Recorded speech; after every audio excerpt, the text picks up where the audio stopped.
Welcome to To Shade Shade and the in the City. City. I'm your girl Treese. It's Nels. And today, y'all, we are here to do, of course, the life that happens after the lockup. This is season 5, episode 48, Test of Faith.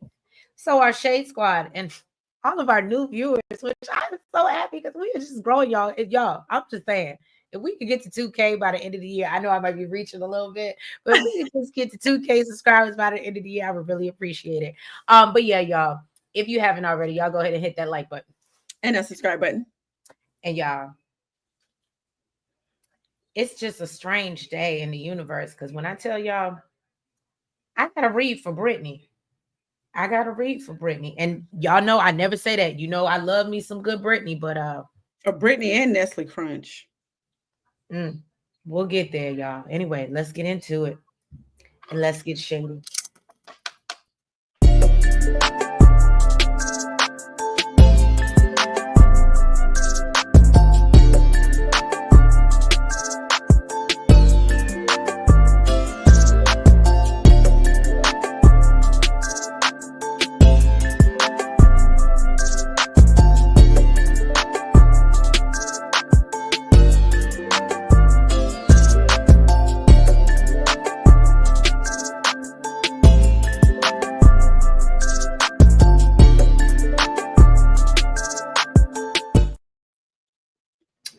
All right, y'all. So we're gonna kick off this episode with Nels' fave. It's Bianca and Daniel of it all. Now, you know, Bianca has walked out. She's refusing to film anymore. She says that she's irritated. Daniel is sitting there with Celeste and Gator. Gator. Gator. Gator nuggets.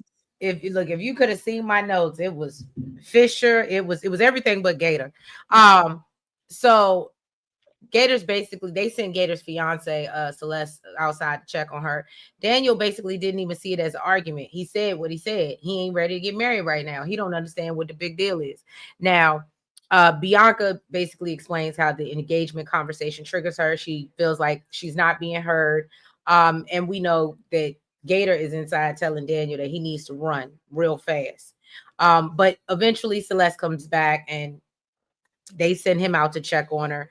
Um, and so yeah, he's like, okay, well, you're not going. She's like, I'm ready to go. He's like, you're not gonna come in and say bye. She's like, no, I'm not going back in. So he goes back in to say bye, only for her to leave his behind. I said, well, damn, and left him there. So he got an Uber home. And then when he gets back home, Bianca's not really interested in talking. He wants to understand why she's upset, and she felt like, like I said, he was making a joke about her feelings about being engaged. She brings up how her family members have cut her off because her choice is to date Daniel because they think you might have some problems, and move across the country. It's giving you might have some problems. So, she feels like she looks crazy. First step is admitting it. So, and then Daniel said, if they got married right away, they would look even crazier. And I said, well, shout out to Daniel for having some piece of sense somewhere. Okay. But then we see Bianca. She's going to pick up the girl Haley. And she lets Daniel know that he's going to be sleeping on the couch. Now, the one thing I was a little confused about was why was Haley only staying there for a day? I was confused about that too. Okay. But anyway, it's only for the night. She lets Daniel know. So I guess maybe Haley got some other plan. But I'm not flying all the way to Arizona from Florida for a day. Whatever. I guess whatever ticket Bianca paid for, that's her business. So Bianca gets all emotional, seeing her, and Haley's excited. Excited to hang with her homegirl, not so much Daniel. And so Daniel calls his mom and he lets her know that Bianca is out with Haley. Of course, the mama's worried. Was she out drinking? And so Daniel talks about not being ready to get engaged, and doesn't think that they're in the right space. His mother agrees with him. And so, but she suggests that maybe he should give Bianca this little, not even $70 ring, $20, $15 ring that he got at the Plato's Closet or whatever. You know what I'm saying? And so, yeah, Haley basically lets Bianca know, look, girl, so your lease is getting ready to end. Are you okay with moving to another place and you ain't got no ring on your finger? And she was like, well, no, and I don't really fit. Basically, Haley Good says, girl, well, I don't think she told her, but she says in confessional that she basically thinks that Daniel is just riding the wave until, She might not be wrong. No, I don't. You know what? I hate to say it, but I was thinking the same thing. But I don't know. Maybe he plans on giving her, I guess, a promise ring to show his intention. So maybe he is serious.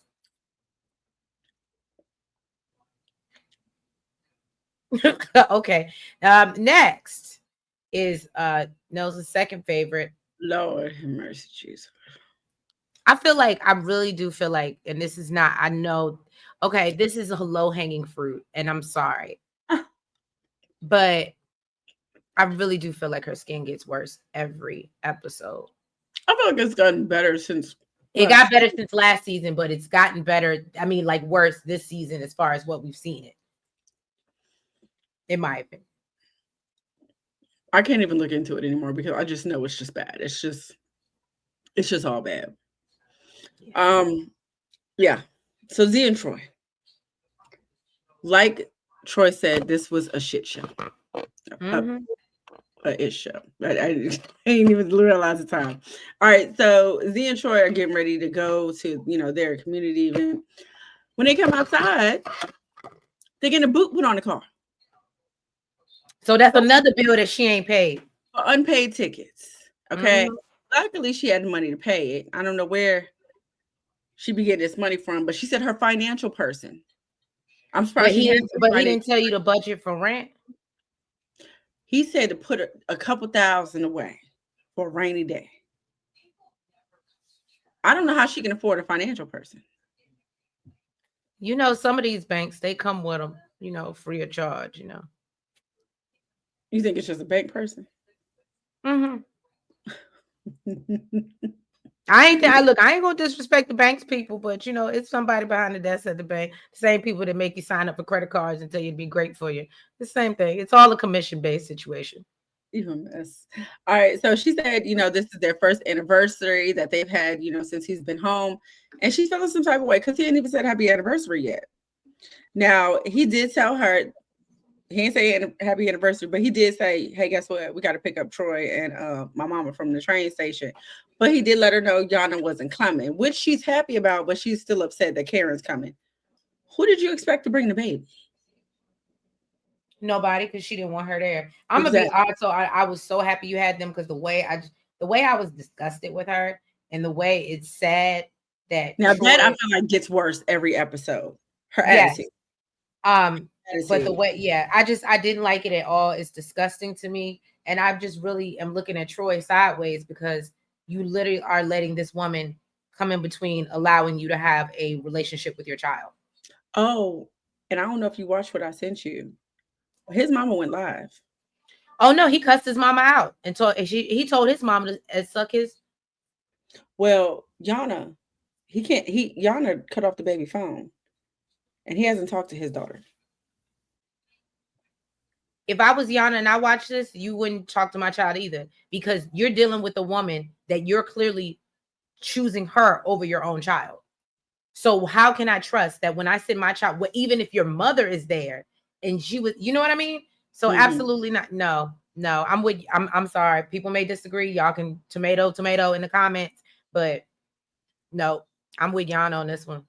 So, they get to the event. I don't know what was the point of them getting there, but then they had to leave again to go pick up some things from Staples. Troy is texting before, they pull off, and she's like, I don't want you texting and driving. So she's just like, go, hurry up and take off. Finally, she tells this man, get out the car. She's yelling in his face, flipping the hell out, telling him to get out. She's taking control of the steering wheel as he's driving or trying to drive, and she's like, pull over. And I said, oh my God, like she's telling her that type of erraticness, I can't. Yeah. So then while he's in the passenger seat, he's trying to tell her to calm down. She said, I'm not doing this. I'm not doing nothing with you. I'm done after this. Today you play with me, and today is the day you find out. And you know another thing I noticed? Crazier than yesterday. What is we finding out, Bookie? Yes, that she's crazier than yesterday. And another thing, that she's a terrible, I'm sorry, I'm just gonna call a thing a thing. Maybe the reason why you don't want Troy to see his daughter is because you don't want to feel bad about your own parenting and the fact that we don't ever see you with your son for real, for real. He was at the event. When is he ever at his house with his mother and not at her parents' house I mean, they conveniently? don't film every day. Mm-hmm. Okay. You might not And want I that. and I think it's crazy. And I think it's crazy for you to have your child that he's adopted that's not his and think that he should be a father to him and he can't be a father to his own flesh and blood. It's Yeah, she's disgusting. disgusting. So then she also flips out about the fact that he's in his phone again. She's like, we're supposed to be worried about, our anniversary and helping the community. Then they go into Staples and it still carries on. After they leave out of Staples, she tells him not to get back in the car. She's like, I don't even want you to ride with me, and kicks him out the car. How old are we? Like, what? And at that point, this is how you know Troy. Well, I guess because I'll let you finish. Because when I know I got to get my child and my mama's waiting on me, okay, but you want to be stupid, I would have absolutely called the Uber and said, all right, take me to the train station to get my child. That's where I was confused, because I guess Troy said, listen, I ain't walking no 6 miles today. Right. Okay. He told production, put me in the car. All right. So while he's in the They back of got the him car, all in the trunk. yeah, while he's in the back of the car, They said, look, we didn't plan for this, brother. It's not equipment and shit, okay? Okay. So he's trying to figure out why she's all upset. He's like, maybe it's because I didn't say nothing about the anniversary. But he was like, she got pissed off at me about being in my phone. But really, I was trying to make a post about our anniversary. Now, over at the train station. Can I just say, I did feel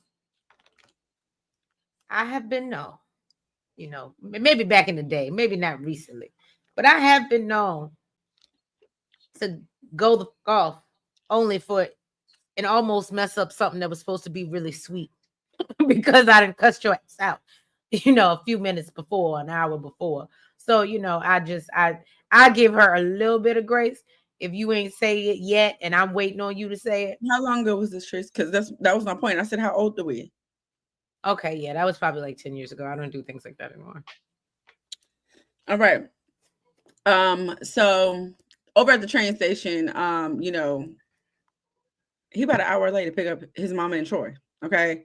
So, she calls him and she's like, yo, what's up? You should have been here. He's pleading with her to basically get in contact with Zeruiah and calm her down. She said, I'll talk to the girl when I get there. All right. So then he left to go pick them up. But I don't understand why he didn't have, I guess he wanted to take their car. I want to have production take me. I don't know. I don't know. I just felt like, okay, maybe you wanted to take your car there to go pick them up, but you already know she's on Heights. Right. So when they go back over there, possibly have to deal with another argument just to get the car to go get them, when you could just have production take you to go pick them up. Or like maybe you said, because they hardly had space for him, but that was my whole point. Or I like I called or an like Uber, yeah, get an Uber.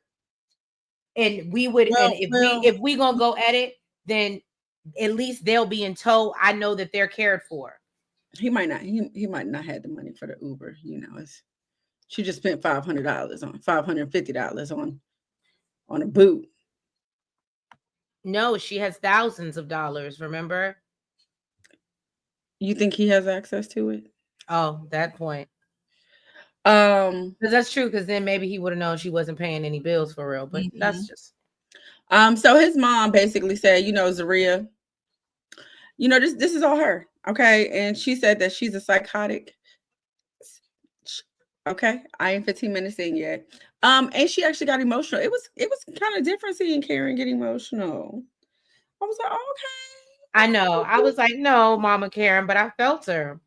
She feels for her son, like he's with this crazy woman, and it's unfortunate because it's not like he needed to go back to Zeruiah. He could have absolutely went to back to Buffalo with his mama. I would have hoped her parents. You think her parents watched this? Watched her daughter? Probably not. They probably didn't watch this. Cause I think that they and this is no shade to her parents. I think that Zeruiah uses the fact that she's adopted to gather sympathy and also excuse her bad behaviors.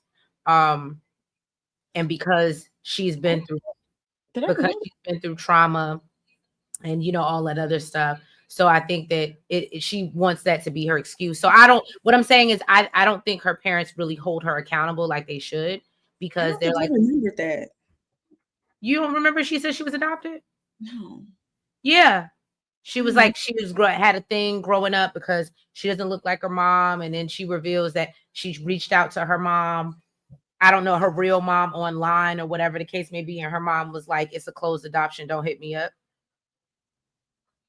But I think that her parents feel guilty, like for that, like, you know what I mean? And she feels she guilts them. Like anytime they probably did want to discipline her or like hold her accountable, she probably pulled the I'm adopted card. And I feel, you know what I mean? Like, that's just my observation. That's what it gives me. So then he tells her that he's going to get his mom and his daughter, and she tells him he ain't going nowhere. I was a little kind of impressed with Troy when he said it with his chest. He said, look, don't play with me. I don't play about my daughter. But it was just the fact that he didn't stand in it. He didn't stand on that. That's what I couldn't get with. I mean, I think he was still going to go. But didn't he walk right past the car? So I'm confused. But it seemed like he was still going to go. He called his mom. And Mama Karen said, I ain't got time for this. She said, I ain't doing this. Me and the baby going back home. We ain't coming back. And that's that. And then, he gets pissed off. He tells her basically she's pissing him off. And she's like, we got bigger things to worry about. I don't know where your head's at. Bookie, right. This is the mess that you made. Right. Okay. I'm gonna go get you didn't want to go in the first place. That's really what it was about.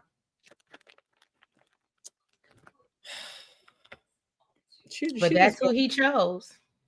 She just don't care what she looked like on camera, apparently. But you're right. This is what Yana was talking about. You don't know this woman. She clearly don't like my daughter because she don't like me. Right. And I don't feel my daughter safe around her. No, because she's erratic. And how do I know when I call to check on my daughter, now you worried about whether I'm talking to him about something else, and then you decide to go do something to my child as a way to get back at me? Nah, wouldn't be no way. Yana, I see you. We see each other, girl. I wouldn't do it either. Mm-hmm. You done with them? Mm-hmm. There you go, your people now. Mm-hmm. All right, let's get ready. Now, Britney, come to the front. Come to the front. All right. So we see Britney and Kerok. They are on their way to Texas. They are travel 20 hours. She happens to be on a travel pass for 30 days. She, for some reason, I guess if you ain't never been out of Richmond, I would hope she's been. Well, she clearly has been in New York. But when she said Houston gives New York City vibes, I said, no, it doesn't. It does. But I don't know. I've been to many different cities.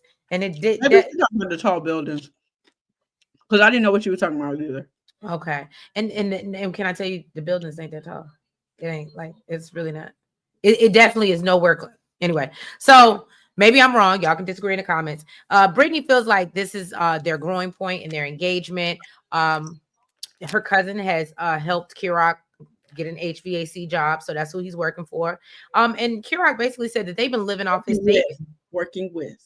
Oh, working with. Not working for. Oh, okay. Really? I thought it was his business. That's why I thought she threw that in his face. Like, okay. Anyway, we'll get there. So Kerok said he ready to get to work because Britney's running his pockets, right? So he admits that he acted irrationally about the elopement, and he's happy that, things worked out the way they did. They pull into their new apartment, and Britney's all excited. She says that, but she says she can't exceed this 30 days, or if she ends up violating probation, she's gonna serve 17 years. And I said, yeah, girl, you better make sure you're back on day 28. I would not. It's given she don't really give a damn about going to jail. You don't care a damn about getting off of probation. Well, that part. So you know, Brittany's out here planning the layout of the house, and you know, I want this here and da-da-da, and I done already ordered it. And so he was like, but you spending more money?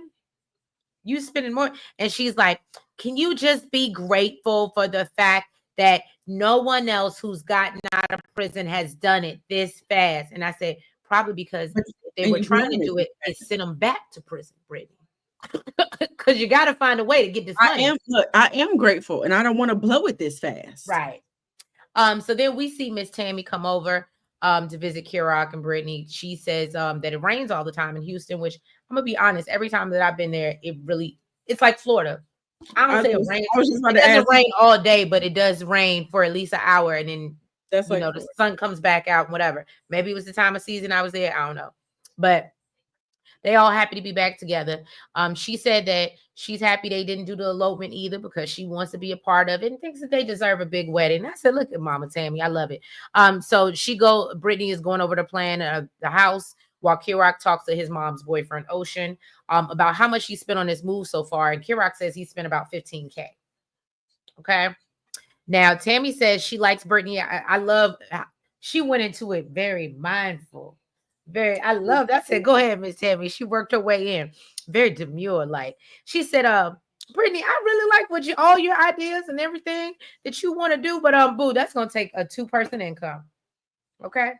Y'all gonna need 2 incomes to do that. And it was at that moment that she was disinterested. Right. And so then Kerok's like, well, I think he did try to go to bat for her. And he was like, well, Brittany technically isn't here for good. Kind of saying like, oh, so it's pointless for her to go get a job because she got to go back. Mm-hmm. But he's like, yeah, she's not there permanently because she hasn't paid her restitution. But he also like kind of threw under the bus too.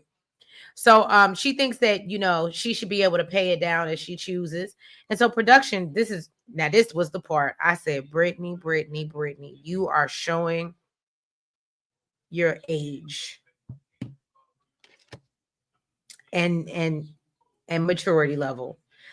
So production asked her why she doesn't want to, you know, pay it off and get it done. Like you said, so you could just be off probation and live freely. I want to live a certain way. I'm accustomed to a certain type of lifestyle. You just got out of jail. You shouldn't like. I said, and literally, the thing is, and you're so pressed to get to Houston, but you don't want to pay off what would get you there. When I say Britney is spoiled. Instead, you out here paying $500 a week to get your nails done. Talking about, oh, if we paid it off, we wouldn't be able to have a car or pay our bills. How was that, ma'am? If you can pay all of that plus pay $500 a week to get your nails I mean, let's be real. I never want to pick on people and what they choose to spend their dough on, but let's just be real. When y'all was walking around talking about you ain't have a place to live, you're driving a BMW, if I'm not mistaken. Let's really talk about if we want to get some savings, okay? We could have got some somewhere. All right. That's all I'm gonna say. But anyway, so yeah, Britney spoiled. That's just hands down. So Tammy asked her, like, well, what's the plan, baby girl? She's like, are you doing nails? No, I don't want to do nails. I don't know why she said she stopped doing that. She said she didn't finish beauty school. She said it was too much. And I ain't gonna hold you. I know we ain't brought him up in a while.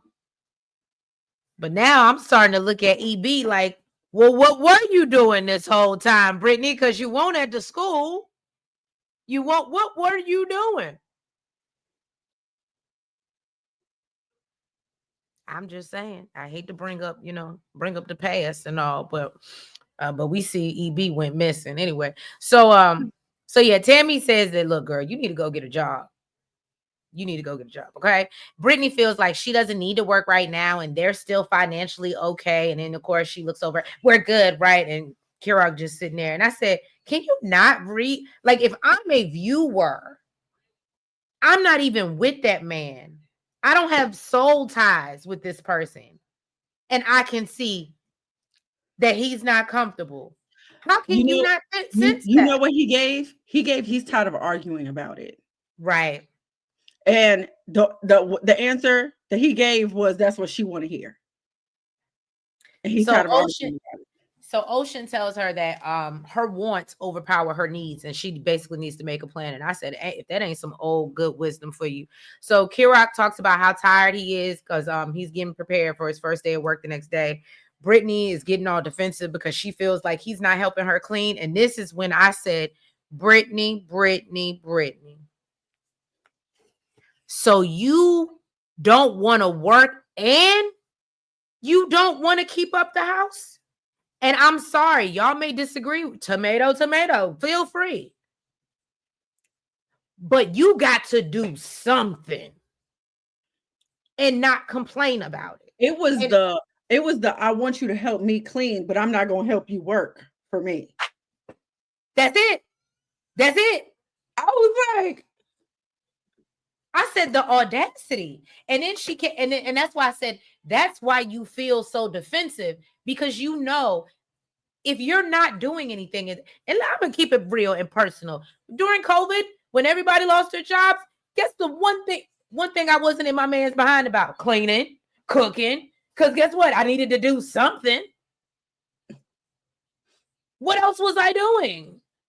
And I can understand because I have been in other relationships where I was the sole, like, main provider, where that absolutely gets on your nerves when you see somebody, a Statler Dempsey situation. I'm sorry, I'm getting into different shows, but the point is you got to do something. You got to pull your weight. And no, you don't get to come help him fix the HVAC unit when he at work. Why should he help you scrub these dishes? Girl, if you don't get out my face.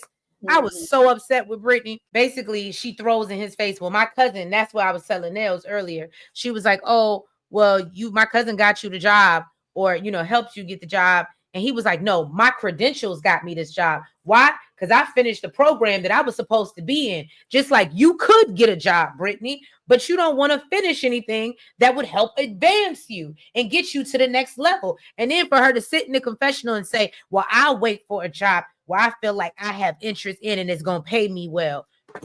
McDonald's ain't going to do that because that's all the credentials you got right now, sweetie. I'm sorry, but I said it. Okay? Britney had me real high. And y'all know I never give Britney the business like this. It's usually Kira. But this time, girl, I see you. And it ain't cute. Grow the fuck up. I'm sorry. Go ahead. Well, Justine and Michael. Somebody else that I can admit needs to grow the fuck up. Okay. Right? So they're having. I ain't even gotta say it. Oh, go ahead. I ain't even gotta say it. She coming around, y'all. I still like her. No, I know, but she's childish as hell. Her and Michael. They're both like two big kids, and unfortunately, I feel like because their moms keep coming in and saving the day, that's why they never gonna grow up. Possibly. So they're having a birthday party for Maddie. So Michael tells Justine, girl, it's about that time. You need to call your mama and tell her that you're pregnant so she won't be shocked when she gets to the when she show up, right? Now he knows that their relationship has always been rocky, but he doesn't want her to feel, like she's left out, especially since his mom knows about the pregnancy and she doesn't.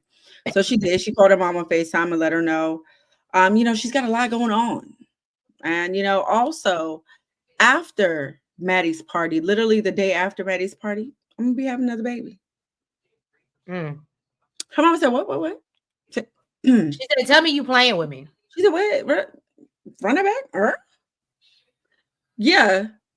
She had to repeat herself. Yes, we will be having another baby. She's like, girl, you need to give yourself a chance to heal. Right. Oh, same thing the doctor told her. Okay. And basically started flipping out. And crazy part is mama don't even know what's going on with her health. So that's crazy. That's the first thing that came out of her mouth. Yeah, that would be. So Justine basically told her, this is why I didn't want to tell you, because I didn't want to deal with this negativity. And she was like, her mom was like, girl, nobody has 9 kids these days. Like, you got 9 kids. Who has 9 kids? Nobody. Not in this economy. not people that can't afford them. Nick Cannon can go have that many kids. Cam Newton can have that many kids. Justine Michael, you are not those people.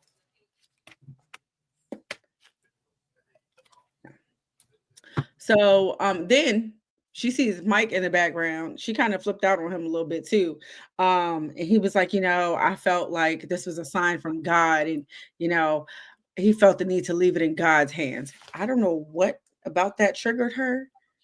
But what you're not gonna do is put that on my God. What you're not gonna do. She said, don't use that phrase with me. I understand it. No, you're not. That's just like when people make bad decisions in relationships and be like, well, I felt like God was telling me, or God sent me. No. Stop. This wasn't God.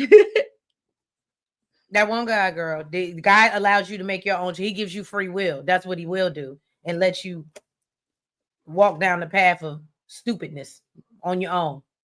Mm-hmm. But he'll be there to catch you. But he gonna watch you be stupid and laugh. Now they say he has a very good sense of humor. All right. Let's get into the Melissa and Louie of it all. This is gonna be real quick because y'all know I don't like them. Well, I'm sorry. I don't like Melissa. I like Louie. And really, this whole scene was Melissa. That's why I said it's gonna be very quick and to the point. Melissa's going dress shopping. She's in her house, a happy space after the engagement to Louie. And I said, see what that do when a man listen. When you say something and a man listen with you, and you just be in heaven after that. He can't do nothing wrong. So anyway, she's going to look for a dress. He listen. Even got the ring she want. Like, right, that's what I'm saying. But you see, it's bliss. It's bliss. She ain't complaining about no pizzas. She ain't complaining about him training nobody now. She happy. It was just some hating ass girlfriends. Right. So Donna has decided she's gonna show up. Now she got Sherry, her sister, which is, we know she's a hater. And then she got some other girl. I didn't get her name, but she seems to be a hater too. I think she's a coworker or something. I don't know, but girl, you ain't got no. Donna said, "And who the hell are you?" Right, I did like that. But my whole thing was, she was like, "Oh my God, you must be the mom." She said, "Who the hell are you?" I said, "Melissa, you ain't got no real friends around you, like for real. You don't." And it showed it. And no shade to your sister, but just because you family don't mean you friends. All right. So Melissa, friend introduced herself to Donna, and like Nell said, she's like, who the hell are you? Because she said, oh, you're the mom. And she said, well, who the heck are you? Okay. We learned her and a friend work together. That's what Nell said. So as she's trying on the dress, and she pops out her head to greet them. Her and the friend started to talk, question how Louie could afford something like Melissa's ring, and wonder where he got the money from. And so Donna makes it clear that it's none of their business, but basically he did it on his own. So then, Melissa's coming out of her dresses. Donna ain't really feeling any of them. And, she feel like, I've done this 3 times, girl. 3-peat. All right. I ain't new to this. I'm true to this. And so she's like, first of all, I think it's too early for you to even be looking for a dress. But again, it was pretty early. It was pretty early. It was. And she's like, can you let my son make a little bit more money first? But anyway, so then the girls are still over there rapping when Melissa goes back on to try the second dress. And so they still talking about, well, maybe his mama gave him the money. So mama, maybe it's fake. They said, or maybe it's fake. So then Donna comes over and is like, just, do y'all think I can hear you? I'm old, but I ain't got no hearing aid. Like, I'm very capable. My ears still work. And y'all got me up, okay? My son worked hard. He has many jobs, as y'all know. And at the end of the day, what you're not going to do is be sitting up here talking about my child. And then Melissa comes out in this dress. And it was crazy is she said what she said. And they were like, whatever. They still don't want to believe anything that Louie could have done this, honestly. And that's why they're going to be writing their damn words when they run these episodes back. Right. So then we see Melissa come out, and what I thought was actually a beautiful dress. I did like the second dress a lot. I really did. I liked it. What's crazy is I actually liked it more when Donna did stuff that little frilly mess inside, because I did not like that at all. I literally, before she stuffed it in, I was like, that dress is ugly as hell. But once she stuffed it in, I was like, okay, it's all right. I guess maybe because I want to be damn near naked when I walk down the aisle. So it was just that thing, this thing right here. It just made it look like, I don't know. It just made it look old fashioned to me, I guess. Because I was here for the slit. Wasn't too much. It was given. And then you had the body, like the midsection, the sheer. That was so up my alley. But Nels is right. I don't, I'm not part of the committee, right? I like the sparkly one. The first one? I liked it more. Yeah. I felt like it looked very old fashioned. But anyway, yeah, basically, and Donna's like, why are you running up my son's before he ain't even made the money back from, but at the end of the day, Donna, this is where you need to mind your business because he about to be married and that's his wife, and he got it. She want what she want, and that's what he's signing up for. So let him do it. He made that choice. All right, next, a crackhead and his crack is whack. Oh, now you're gonna hit the Whitney. I don't do crack. That was coke. Crack is whack. And see, I actually. What did I see? You a teaspoon away from a crackhead or something like that. But you know what's so funny though? I'm sorry, and I don't care what they said. I don't believe it was crack. I don't. She don't believe it either. I mean, I don't believe it was coke. She don't believe it either. Remember, she said it was because it would have been an upper. Well, not even that. You gotta have some money to really do some coke. Like the way if he was getting high, you and again, what does coke become after you do all the things to it? Teaspoon away. You would right. So literally. Right. All right. So we are talking about Joey and Kimberly. Now we know this man went to the urgent care. It's 6:30 at night. He still ain't back from the urgent care. It's urgent care for a reason. Nah, it wasn't real urgent out there. Right? You get in and you get out. Okay. But apparently he been out because she checked her bank account and saw that the $100 that was in there is now down to $4. So he done went somewhere. He's riding. No, he had to pay his deductible. He went to get the cash. So no, I'm sorry, the copay. He had to pay the copay. He ain't got no regular insurance. That man just he got Medicaid. I was gonna say, I guarantee you he got Medicaid. He just got out of jail. He ain't got no copay, no no insurance, no deductible, no nothing. Okay. He probably ain't even got to pay for his prescription. Which makes it even crazier that he came home without one, but it wasn't ready. Because he called. Well, anyway, so he walks in. But we never saw the phone call where he. No, it's in my notes, girl. It's in my notes. So he walks in the house around 8:00 when the baby's about to go to bed. He done been gone all day. It's giving ER. He should have said, "I'm going to the ER." That would have made more sense if he said, "I was be at the ER all day." Yeah. Urgent care. Not so much. Right. Okay. So then, she got in his ass about where he been all day. And if he got his medication, he said no, because it ain't ready. And then offered to show her the number that he called about, I guess the number for the pharmacy is what I'm assuming. Okay. Then he walking around the house, go outside. Where your phone at, homie? He ain't never pulled out the phone. Ain't never showed no number. Can you call him, please? Can you? He ain't never, what's so funny? He ain't never, maybe he worried about the cloud. Maybe that's why he ain't got his phone. Maybe that's why he never got his phone with him. He don't want the stuff stored in it. You know what? That's another thing. I'd have been pissed off about that. If we are going to make a phone call on your phone, why are we walking outside? Why are we going to bring it inside? Why are we going to your car? Why is your phone constantly in your car? Because he don't want the people to hear him. He don't want it to go to the cloud and the Siri to pick up. I can't deal with you right now. So she told him something is off. Okay. And it's making her not trust him. Okay. She told him, listen, if you want me to trust you, you're going to have to do a drug test. And I'm going to stop questioning you. He agreed to the drug test, but it took him a whole hour of walking around the damn house doing jumping. He was going to sweat out them toxins. Push up something. Finally, he peed in the cup. Okay. He thought it wasn't enough. He thought it wasn't going to be able to be read. He thought so, but it ended up being enough. And it came back dirty for that cocaine. For that cocoa. Yeah. Okay. Um, then this man catches an attitude, goes out to the car talking about she crossed the line this time. Can I just say what really irritates me the most about their situation is the fact that you always let this man pick up and run away in the car that you bought him. Yes.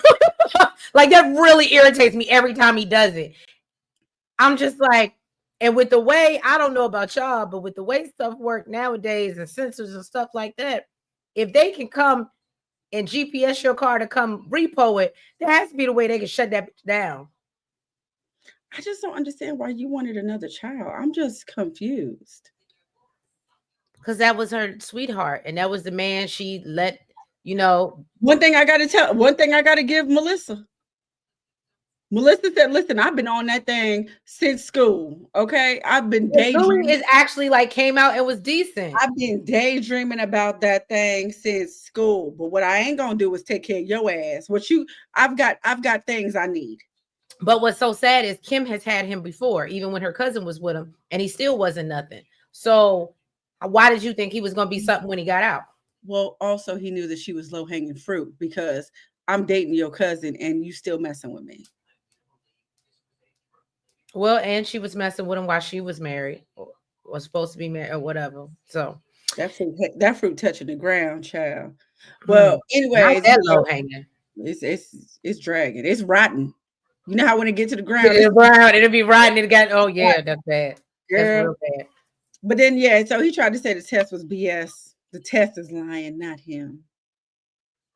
Well, clearly she believed it because she's still with him. Apparently, they be on TikToking with his big hips ass. So, well, he got to do something to lose that. Girl, when they did that wide shot of him when he was coming down the hallway, and I said, hips, and you got to tell me. I said, God damn, brother. Ain't nothing. But you know what? He probably like, you can't say nothing because you them overalls were not flattering, Kim. All right. So now we getting into Tennie Rob. Tennie's sister is coming to visit from Texas. I believe her name was Lakeisha. Mm-hmm. Rob and the kids have decided to go bowling. Apparently, I guess Rob may have not been bowling before. So he's hopeful that he can make a good first impression on the sister. And they sit with the kids and talk to them about their feelings about having a sibling possibly. And the kids say in the confessional, and I love this, they said it's a lot in a little bit of time, and she needs to get situated in her job first. And I said, why do these kids have more sense than the adults? That just seems like the general consensus for the show period. Right. So then basically when Tennie's sister Lakeisha arrives, Rob reveals their whole plan or wanting to have a baby. She's taken a little aback by the situation and she has reservations. So Tennie said that Rob, she feels like, because she's like, do you really want a baby? And she's like, well, Rob has really shown up and so I guess she feels like, he's definitely going to be there. She's not going to end up in any of the same situations that she's dealt with the last two kids. Mm-hmm. And so then Rob is over there talking to the kids and he said, well, I like this family stuff. And how would y'all feel if, we could do things like this with my mom? And they're like, that crazy angry bitch. I don't know. But the kids say they're willing to try, but they want an apology because the situation is uncalled for. And I agree, but we got to call a thing a thing. I hope your mother issued an apology to you. And I'm just saying, because first of all, we kids, okay? And I'm from the generation kids didn't get no damn apology. So the fact that Tennie apologized to them. Yes. She did the same day. Okay. Right after that. I'm just saying we everybody on all sides. If we out here giving apologies to kids, everybody got. I thought she was gonna say that Tennie needs to issue an apology first because she hit her. She hit her first. She might need to do that too. Because and I'm be honest, because it shows your kids that you can take accountability. And that, you know what I mean? You may have been wrong. They didn't see her hit first. Right. Or they blindly. They didn't. Yeah, they was over there, so they didn't see Tennie hit first, so they may not know that she needs to take accountability for anything. Well, and that's why it would be big of Tennie to go up and say, Oh, just be like apologizing for stuff that you ain't got no business apologizing for. no, if she hit her I first, mean, she did, but they ain't say is what I'm saying. you ain't you. Clearly, we know who ain't out here apologizing to no kids. Okay. unless I need to. If they didn't see it, it didn't happen. It didn't happen. So then Because now they really gonna think they're gonna be like, damn, Ma, you did? No, hell no, I didn't know. And don't watch the show. Stupid. This is a terrible one. That's them Virgos, y'all. Watch them. So they'll take it to the grave. They'll swear it never happened. I swear. So Tennie talks to her sister about her concerns with the mortality rate of Black women giving birth, and we all know that's a big thing in the community. Lakeisha gets emotional because of I guess apparently Tennie went through a scare when she had they call him Maya, but I think his name is Nehemiah. And she almost lost him, and then her health was at risk as well. And so it's scary. And she says if anything happens to her, she'll be so mad. And so then we see Rob also calling his mom, leaving a message, letting her know that he's thinking about her and he miss her. And I said, Lord Jesus, because Tennie already said she don't want to be in the same room with her again, but she gonna do it. I'm sure we'll get it. What was we on episode 38? I figure we get maybe one or two more. We'll see it before the end. She already said that man make her fold, so he going to this time too. Like I said, if you look at me like that, I'd fold too. I get it. All right, y'all. Well, we appreciate y'all being here for the recap of the life after the lockup. If you haven't already, please go ahead and hit that like button. Make sure you comment. Make sure that you guys are subscribed. And hit the notification bell. And make sure you're following us on all the platforms, the TikTok. Yeah, TikTok, the BlueSky, the IG, and the Facebook. Boom, I'm getting better. I'm getting it. But yeah, y'all, we appreciate you. And y'all, if you don't watch our other videos, you're not into the other shows, just want to give a happy early Thanksgiving to y'all. Hope you enjoy your families, your friends, your families, and yeah, be safe and don't get no trouble out in these streets. Yeah. Y'all have a good night. Bye-bye. Yay.